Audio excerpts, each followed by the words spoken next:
I commercianti del centro di Rapallo devono fare i conti con la recente chiusura del porto. La minore affluenza di persone è un problema non solo per chi lavora all'interno dell'area portuale. Uno studio evidenzia i cambiamenti in atto nell'area marina protetta di Portofino, mortalità dei coralli, nuove specie, alghe invasive. Alcune mutazioni potrebbero danneggiare il mare Ligure. In onore di Sant'Anna a Rapallo, una festa di famiglia nel segno della maternità della Chiesa. Prosegue il cammino verso l'unità e la collaborazione in parrocchia con le altre comunità. 20ª Expo Tigullio a Rapallo, l'area espositiva ridotta ma ricco il calendario di eventi culturali. Lo sguardo solidale è rivolto all'iniziativa Mary's Meals che combatte la fame nel mondo.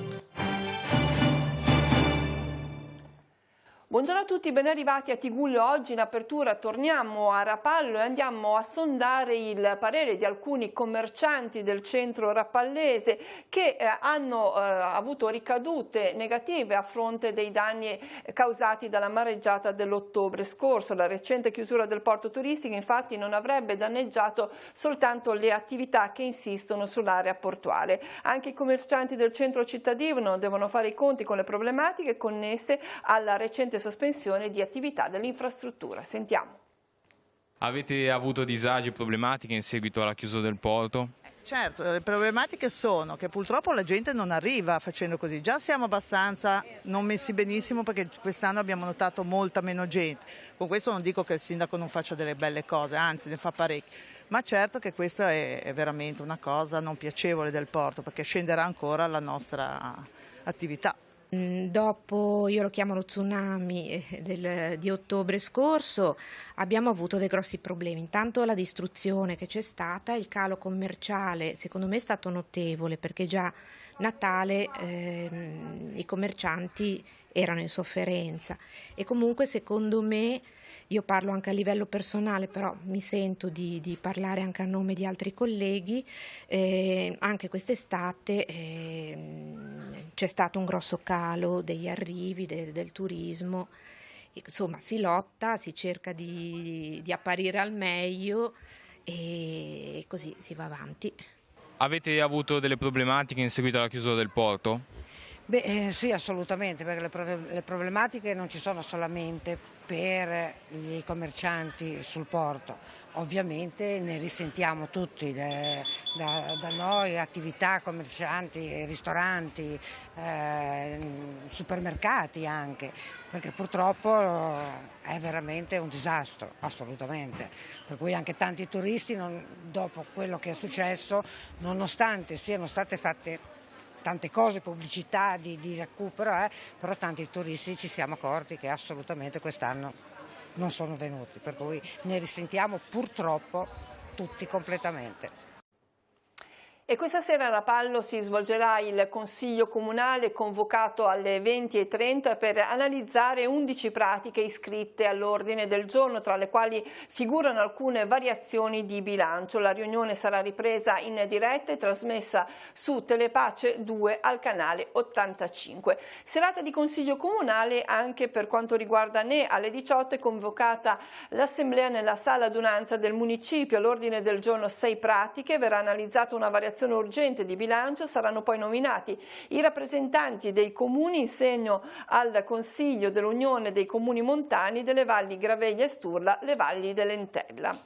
È stato presentato ieri sera a Sestri Levante il risultato di 3 anni di lavoro del progetto MPA Adapt, condotto da 5 aree marine protette del Mediterraneo. Tra queste c'è quella di Portofino. I dati emersi dimostrano che i cambiamenti climatici e il riscaldamento del mare stanno già causando mutazioni all'ecosistema. Alcune di queste potranno essere dannose per l'intero Mar Ligure. Sentiamo. Mortalità dei coralli, nuove specie, presenza di alghe invasive sono i mutamenti in atto sui fondali dell'area marina protetta di Portofino a causa dei cambiamenti climatici. È quanto emerge dal progetto MPA Adapt, un lavoro di 30 mesi finanziato dall'Unione Europea. Studi e monitoraggi subacquei fanno capire come sono cambiate le specie del Mediterraneo. Ad esempio è aumentato il numero di barracuda e pesci balestra, per fortuna innocui. Il vero pericolo però arriva dalle alghe aliene, cioè giunte da fuori Mediterraneo, come l'australiana caulerpa, comparsa per la prima volta a Portofino nel 2007. E adesso regolarmente tutte le estati col caldo esplode, si può dire, e ricopre intere parti di fondali in area marina, ma tendenzialmente in tutto il Mar Ligure, e questa è una specie dannosa perché compattando il fondale, ricoprendo il fondale, impedisce alle specie nostrane di insediarsi. La caulerpa non si può sradicare e, dicono i tecnici, è molto pericolosa per la posidonia, ben presente invece nel mare del Tigullio. Si perde un habitat molto importante perché la posidonia ha un impatto positivo a 360 gradi sull'ambiente costiero. Le spiagge verrebbero erose di più e i pescatori pescherebbero di meno. Il caso Posidonia chiarisce le responsabilità dell'uomo sulla vita del mare. La caulerpa infatti diventa fatale solo se la Posidonia è stata in qualche modo indebolita. I danni possono essere causati dagli ancoraggi, dalla pesca a strascico illegale, a volte i ripascimenti delle spiagge, se fatti in modo non corretto, vanno a seppellire la Posidonia, oppure magari interventi lungo costa che modificano il regime o erosivo sedimentario e quindi anche li va a coprire. I cambiamenti climatici non vanno combattuti, dicono i tecnici, perché sono già in atto e stanno già causando mutazioni nell'ecosistema. Quello che dobbiamo fare noi è adattarci e mettere in atto delle strategie per fare in modo che i cambiamenti climatici sugli ecosistemi abbiano un po' meno impatto. Rimaniamo a Sestri Levante con un ordine del giorno firmato da tutti i gruppi consigliari relativamente a Fincantieri. La notizia è pubblicata anche sul nostro sito teleradiopace.com.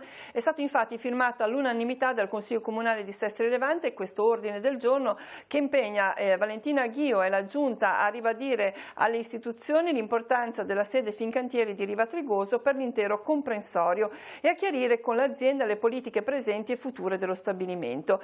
Il sindaco Ghio la scorsa settimana era già intervenuta su questo tema chiedendo di chiarire alcune affermazioni emerse nel dibattito a mezzo stampa, indicando gli interventi messi in campo dall'amministrazione a tutela del litorale su cui è insediata l'azienda.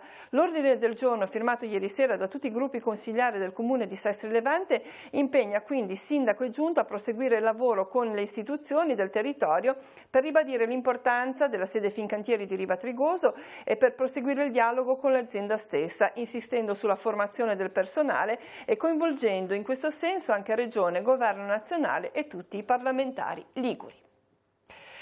Nel cammino della comunità parrocchiale di Sant'Anna a Rapallo si è inserita la festa in onore della Santa Titolare, un'unità desiderata tra le varie membra della parrocchia e costruita passo a passo insieme alle altre comunità della città. Dall'avvio delle attività pastorali nella nuova chiesa i legami si sono stretti sempre più, come testimoniato dalla festa patronale in onore di Sant'Anna, che ha avuto una straordinaria partecipazione di fedeli. Un invito a chiedere e a farlo con confidenza. Lo ha formulato Monsignor Alberto Tanasini celebrando la messa nella chiesa parrocchiale di Sant'Anna a Rapallo in occasione della festa della patrona, un evento vissuto con grande partecipazione da tutta la comunità. Sono molto contento per i festeggiamenti in onore di Sant'Anna, perché tutta la comunità ha partecipato.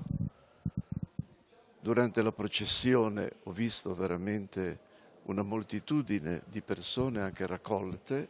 Il cammino pastorale di quest'anno per la parrocchia di Sant'Anna è stato caratterizzato da grande vivacità, ma il desiderio che lo ha animato è stato quello di crescere nell'unità sia all'interno della comunità che nel rapporto con le altre parrocchie del territorio.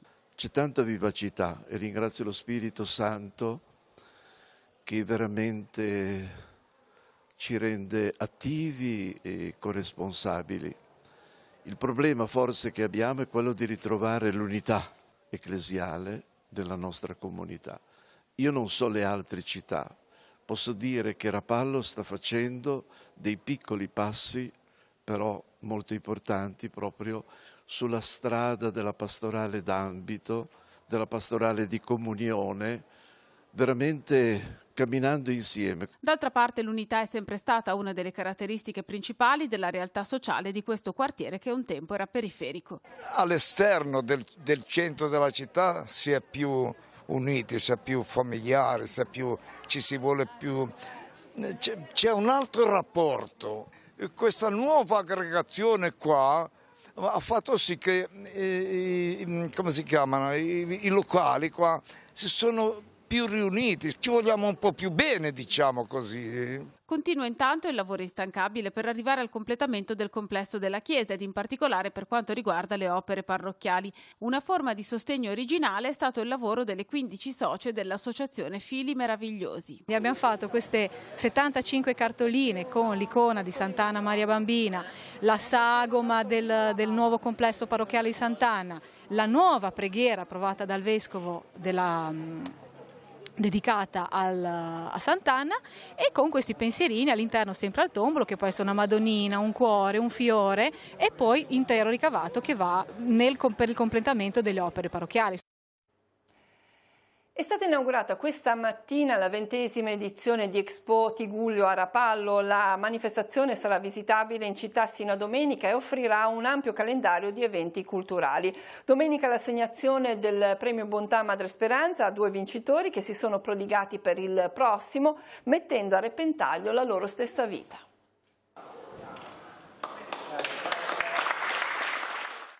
Oltre le difficoltà, la 20ª Expo Tigullio di Rapallo ha aperto i battenti con la cerimonia di inaugurazione ospitata all'Oratorio dei Bianchi. I segni, ancora presenti in città della mareggiata dell'autunno scorso, hanno ridotto l'area espositiva ma non hanno inciso sulla qualità dell'evento. Ci sono poi rappresentanti di tutte le sezioni. E invece abbiamo puntato quest'anno un po' di più sulla cultura. Infatti qui nell'Oratorio dei Bianchi ci saranno 5 giorni al pomeriggio e alla sera di cultura di vario genere. Partiamo da spettacoli musicali fino a enogastronomia e cultura. Domani, il 1° di agosto, con ogni probabilità riaprirà la passeggiata a mare e la transitabilità sopra il San Francesco. A breve avremo l'inaugurazione della piazza della stazione, che è una delle porte della città. Sempre domani avremo anche questo significativo appuntamento alle 18:30 all'inaugurazione della Scala del Castello, uno dei simboli della nostra città. L'Expo di Rapallo quest'anno avrà uno sguardo solidale nei confronti dell'iniziativa Mary's Meals, progetto che assicura un pasto quotidiano a scuola nelle zone del mondo in cui la fame e la miseria impediscono ai bambini di ricevere un'istruzione. La solidarietà delle persone può fare la differenza, ha evidenziato il vescovo Alberto Tanasini presente alla cerimonia inaugurale. I problemi, ha detto il presule, dobbiamo affrontarli noi mettendoci in gioco e credendoci. Un'esperienza questa che da alcuni anni viene riconosciuta nell'ambito di Expo con il premio Bontà Madre Speranza. Domenica 4 agosto alle ore 18 saranno premiate 2 persone, un giovane che si è gettato proprio in mare per salvare la vita di un uomo che stava annegando, e una signora che dedica la propria vita da mattina a sera e anche notte per salvare le persone, per aiutarle a camminare, insomma per tutte le necessità occorrenti. Torna l'annuale festa del gruppo Amici del Ponte organizzata sul piazzale della chiesa di Santo Stefano a Sestri Levante. Le serate sono 4 da domani a domenica. Quella del 2019 sarà un'ecofesta. Gli organizzatori infatti hanno deciso di utilizzare materiali bio ottenendo un riconoscimento e un contributo da parte della Regione Liguria. Che cosa avete deciso di fare per essere un'ecofesta?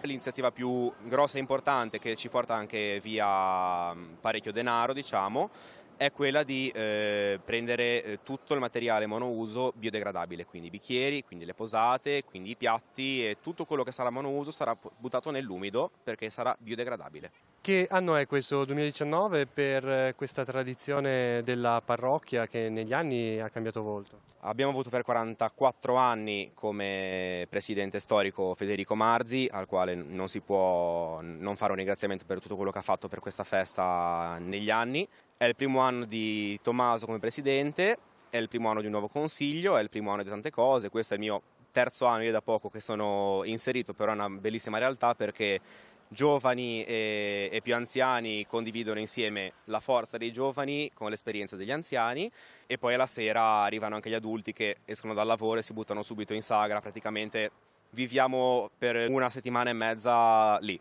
Il ricavato di queste serate come sarà utilizzato? L'asilo parrocchiale è in restauro in questo momento e quindi, come ogni anno, le risorse ricavate da questa sagra vengono poi utilizzate per opere parrocchiali. Quali saranno le 4 serate di festa? Saranno giovedì 1, venerdì 2, sabato 3 e domenica 4, con un primo piatto che varia sempre tutte le sere, che sarà il solito classico raviolo fatto a mano dalle nostre donne il giovedì sera, il venerdì sera le mezze maniche con il pesce spada e i pomodorini, il sabato gli spaghetti a ragù di mare e la domenica le trofie al pesto alla genovese con fagiolini e patate. E musica dal vivo? Musica dal vivo con Davide Ramini, con i Caravel, con Enrico Roseto e con i Roller Folk nell'ordine da giovedì a domenica. Ora uno sguardo alla situazione internazionale, andiamo sul sito di Nigrizia che oggi punta l'attenzione sul Sudan, dove si sono registrate nuove proteste, colloqui sospesi, scuole chiuse. Le forze di opposizione hanno sospeso ieri i colloqui con il Consiglio militare di transizione su un progetto di Costituzione dopo che lunedì 5 persone, 4 delle quali giovani studenti, sono state uccise nelle repressioni. Il Consiglio militare ha dichiarato i militari non sono responsabili dell'uccisione dei manifestanti, incolpando milizie e ombra che facevano parte del precedente regime, che starebbero cercando di creare caos ed instabilità. Anche ieri le strade di Khartoum e le altre città del paese sono state inondate di cittadini e di studenti che chiedono giustizia. In risposta i militari hanno ordinato la chiusura di tutte le scuole primarie e secondarie, almeno sino alla festa islamica del sacrificio il 12 agosto prossimo. Ora sfogliamo le pagine dei quotidiani, poi tutti gli aggiornamenti e gli altri servizi. Avvenire titola l'azzardo di Agcom. Di Maio accusa l'autorità di aver annacquato la legge contro la pubblicità e chiede le dimissioni dei vertici. Il presidente siamo autonomi e già scaduti. Il vice premier dopo il caso sollevato da Avvenire sulle linee guida per le scommesse. E intanto sull'indagine del carabiniere morto a Roma, era senza armi, cos'è morto Mario Cerciello. La fotonotizia riguarda la Gregoretti, la nave ferma ad Augusta, ispezione della procura sulla Gregoretti, naufraghi in stallo a rischio sanitario. E poi ancora su Avvenire, il procuratore sui Sassi, c'è un odio razziale, le aggressioni a Foggia e poi le linee del garante, ecco come evitare i casi Bibbiano. In Vaticano lotta alla pedofilia, denunce più facili. Divisi sul suicidio assistito dal CNB, il Consiglio Nazionale Bioetica, nessun via libera. Andiamo a vedere all'interno di Avvenire. Nelle pagine appunto dedicate a questo argomento, il CNB sceglie di non decidere, in un documento esprime 3 posizioni differenti, approva una serie di raccomandazioni di scarso rilievo, solo D'Agostino dice no. Suicidio assistito che fare? Il comitato di bioetica è diviso, decisi per il no gli esperti di Area Cattolica o al professor Disegni favorevole alla legalizzazione membri laici, 2 docenti schierati su una posizione intermedia. E ora la palla passa al Parlamento, si decide sull'approdo in aula la legge sul fine vita, oggi in commissione alla Camera. Passiamo al secolo XIX che titola sul ponte di Genova, Genova avanti con Bucci e Toti, sì del governo ai commissari straordinari e la proroga dei loro poteri. Bibbiano, Di Maio attacca le cooperative e le onlus non vanno più finanziate, il vice premier lo Stato deve smettere di dare soldi a imprese ideologizzate a fondo dopo l'inchiesta sui presunti affidi illeciti. E poi c'è la Carige, Maccarone è ottimista, il piano è fatto, salvezza vicina, ragionevole il sì dei Malacalza. Sempre dal nostro territorio una notizia un po' di colore, in piazzetta si apre la caccia al fantasma di Grace Kelly, 5 le presunte apparizioni e poi primo in Italia sulla app dedicata al business, Risso l'artigiano di Chiavari che ha conquistato WhatsApp. Ancora dal secolo XIX di oggi, dopo quasi 500 anni la torta dei Fieschi risveglia la rivalità tra Genova e Lavagna, andiamo a scoprire il perché. La torta dei Fieschi, la svolta, sarà preparata a Genova. Solo 3 pasticceri di Lavagna hanno dato la loro disponibilità, troppo pochi per preparare i 650 kg di dolce, così il Comune per la prima volta in 70 anni guarda altrove ed esattamente a Genova. Sempre dal Levante ma da Rapallo, non potevo non chiudere il porto Carlo Riva, ora cerchiamo una soluzione condivisa, parla il sindaco di Rapallo, Carlo Bagnasco, lo scalo non è sicuro, costretto ad agire ieri mattina presidio dei dipendenti davanti al Comune. Sul caso dello smaltimento dei rifiuti, il Comune si costituirà parte civile in un eventuale processo.